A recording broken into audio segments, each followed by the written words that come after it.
Hola, qué gusto arrancar con este nuevo análisis. Hoy vamos a desentrañar un concepto fascinante que literalmente moldea cada interacción física en nuestro mundo. Vamos a hablar de una fuerza que está en todas partes, aunque casi nunca la veamos. La presión. Aunque es una palabra que escuchamos todo el tiempo, desde los reportes del clima hasta en la ingeniería, la física detrás de ella cambia de manera increíble dependiendo del estado de la materia. A lo largo de esta sesión, vamos a descubrir cómo los sólidos, los líquidos y los gases manejan esta fuerza con sus propias reglas.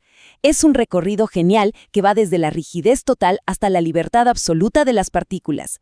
Para darle orden a este recorrido, este es nuestro mapa. Número 1. La presión en cuerpos sólidos. Número 2. Los líquidos en recipientes cerrados. Número 3. La presión en las profundidades. Número 4. Los gases y su compresibilidad. Y para cerrar, el punto 5, donde tendremos las diferencias clave bien resumidas. ¡Empecemos! Punto número 1. La presión en cuerpos sólidos. Todo arranca con esta fórmula clásica y súper elegante. Presión es igual a fuerza dividida por área. Y bueno, lo interesante de los sólidos es que la presión se queda ahí mismo, justo en la zona de contacto físico. No se esparce, no viaja a ningún lado. La fuerza empuja en línea recta contra la superficie. Entonces, si la fuerza aumenta, la presión sube, lógico. Pero, y aquí viene lo clave, si reducimos el área de contacto a un punto diminuto, ¡wow! La presión se dispara por las nubes en ese pequeño espacio. Es pura geometría trabajando junto a la fuerza. Para llevarlo a la vida real, es súper sencillo. Al estar de pie, absolutamente todo el peso del cuerpo, o sea, la fuerza de gravedad tirando de nuestra masa hacia abajo, se concentra únicamente en la planta de los zapatos. El resto del suelo alrededor no se entera de nada, no siente absolutamente nada de presión. Esa es la esencia pura de la presión en los sólidos. Es 100% localizada y súper específica. Pasamos al punto 2. Líquidos en recipientes cerrados. Al hablar de fluidos, la cosa cambia por completo y entramos al terreno del famosísimo principio de Pascal. A diferencia de un bloque sólido que solo empuja hacia donde toca, un líquido encerrado hace algo que parece casi magia. Si aplicamos presión en un solo punto, esa fuerza viaja de manera uniforme, sin perder ni una gota de intensidad, hacia cada rincón, golpeando todas las paredes del recipiente. O sea, empujar hacia abajo no solo crea fuerza hacia abajo, crea una expansión en todas, absolutamente todas las direcciones. El ejemplo clásico, y la verdad el mejor para visualizar esto, es una jeringa. Al empujar el émbolo, el líquido adentro no se aplasta ni acumula presión solo cerca del plástico que lo está empujando. Nada de eso. El líquido actúa como el mensajero perfecto, repartiendo esa fuerza instantáneamente por todo el espacio para poder salir por la única vía libre. Es esta maravilla física la que nos permite usar prensas hidráulicas enormes para levantar vehículos enteros, aplicando exactamente este mismo principio. Avanzamos al punto 3. La presión en las profundidades. Aquí la regla de juego es otra, y la fórmula lo dice todo. Presión es igual a la densidad del líquido, multiplicada por la gravedad, multiplicada por la altura, o en este caso, la profundidad. Esta es una presión que se va acumulando. Ya no hay algo externo empujando un envase cerrado. Ahora el líquido mismo es el que pesa. Cada centímetro cúbico de agua tiene su masa. Y claro, mientras más se baja, más y más agua hay acumulada justo arriba, aplastando literalmente con todo ese peso gracias a la implacable atracción de la gravedad. Para que quede clarísimo y sacar esto de las matemáticas, pensemos en el buceo. En la superficie, el peso del agua es 0. Pero al empezar a bajar metro a metro, esa columna de agua que queda por encima empieza a pesar cada vez más.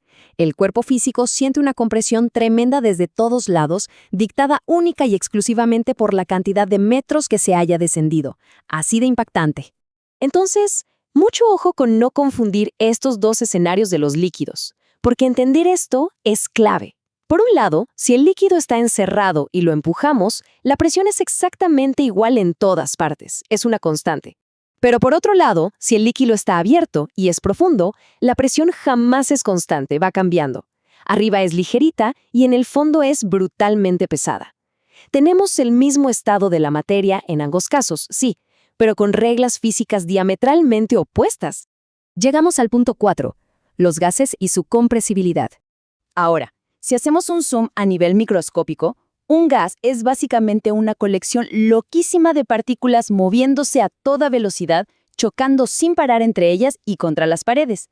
Esos miles de millones de impactos diminutos son los que crean la presión.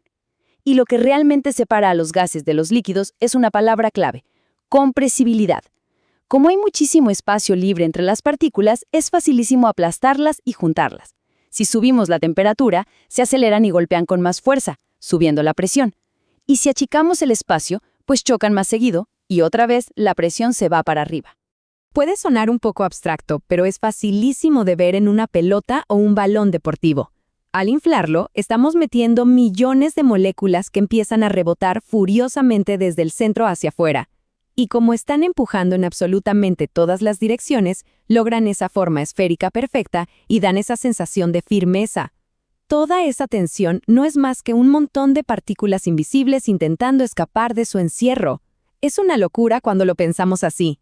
Finalmente, punto 5. Diferencias clave resumidas. Bueno, juntando todas las piezas de este rompecabezas, en la primera fila tenemos a los sólidos, con su presión totalmente localizada y dependiente del contacto directo. Luego el mundo de los líquidos cerrados, donde la distribución de fuerza es uniformemente mágica. Abajo de eso, la presión hidrostática de las profundidades, que va aumentando drásticamente hacia abajo. Y por último, los gases, que también empujan parejo por todos lados, pero con la gran diferencia de que se pueden comprimir fácilmente y son súper vulnerables a los cambios de temperatura y volumen. Es una evolución lógica y fascinante. Y la verdad, entender esto no es solo teoría, es vital en la práctica. Toda nuestra tecnología depende de estas diferencias. La industria entera usa prensas hidráulicas apoyadas en la maravilla de los líquidos cerrados. No podríamos explorar los abismos del océano sin trajes y equipas diseñados para soportar esa enorme presión de profundidad. Y ni hablar del almacenamiento de oxígeno o energía, que depende de tanques fortísimos para domar a los gases comprimidos. Todo está conectado. Para cerrar este recorrido, hay una pregunta que realmente vale la pena dejar rebotando en la mente. Sabiendo cómo la presión cambia las reglas del juego entre sólidos, líquidos y gases, ¿cómo es que este peso invisible del mundo moldea en silencio absolutamente todo a nuestro alrededor? Ya sea contenida en el piso que pisamos, distribuida en las tuberías, acumulada en el mar o rebotando en el aire, la presión nunca descansa. Ojalá que, después de esto, podamos ver el mundo físico con unos ojos distintos, valorando estas fuerzas ocultas que sostienen nuestra realidad. Nos vemos en la próxima explicación.